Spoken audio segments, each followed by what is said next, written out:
আবাসে নতুন করে সার্ভে হচ্ছে, একাধিক অভিযোগও সামনে আসছে। এবার আবাস সমীক্ষায় ত্রিস্তরীয় যাচাই, তারপরেও কোনো অভিযোগ থাকলে জানানোর আর্জি, সংশোধিত তালিকা তৈরির পরে আপত্তি থাকলে জানানোর আবেদন করেছেন পঞ্চায়েত মন্ত্রী।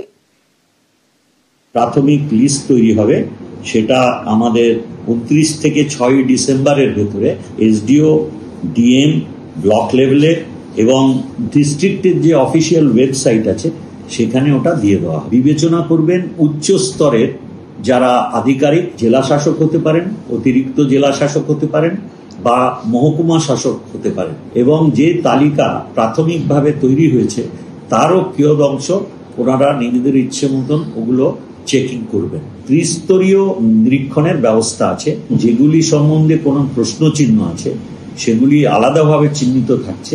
উচ্চ স্তরের যারা আধিকারিক তারা গিয়ে এটা আলাদাভাবে যাচাই করছেন।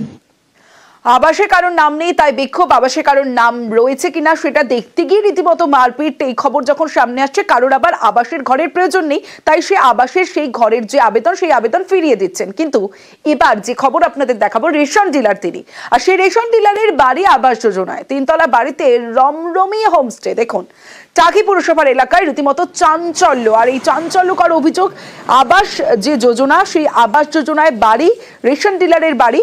টাকি পুরসভা এলাকায় চাঞ্চল্যকর অভিযোগ, এক ওয়ার্ডের বরাদ্দ টাকায় অন্য ওয়ার্ডে বাড়ি তৈরির অভিযোগ রয়েছে আর এই রেশন ডিলারের বিরুদ্ধে।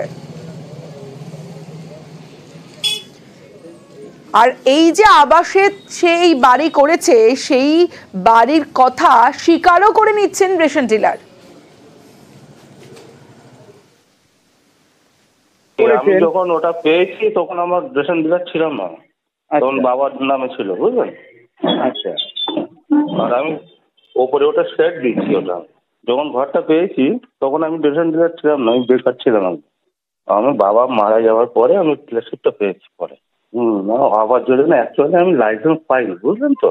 ওই হোমস্টের আমার লাইসেন্সও নেই, বুঝলেন তো। তবে বেকার ছেলে তখন ছিলাম, একটুখানি ভাবলাম। আর আমার ডিলারশিপও অনেক ছোট, বুঝলেন তো, মানে 17-18 ইউনিটের। মানে সরকারি আবাস যোজনার ঘর পেলে সেই ঘরে সে কোনো ভাড়া দিতে পারবে না। রেশন ডিলার তার সাফাই তো আমরা শুনলাম, কিন্তু একজন রেশন ডিলার কিভাবে আবাসের টাকা পেলেন, এই প্রশ্নটা যখন উঠছে তখন গাফিলতিটাও সামনে আসছে। আর সেই গাফিলতির কথা মানলেন টাকির পুরপ্রধান। মানস দাসের ব্যাপারে যেটা আপনাদের কাছ থেকে পেলাম, আমি আগামীকালই আমার সংশ্লিষ্ট ইঞ্জিনিয়ার বা ওই দপ্তরের যারা আছে তাদের দিয়ে এনকোয়ারি করব এবং সেই টাকা তাকে রিটার্ন দেওয়ার জন্য আমরা চিঠি করে দেব এবং পরবর্তী যে টাকা তার পাওয়ার কথা সে টাকাটাও আমরা পাবো।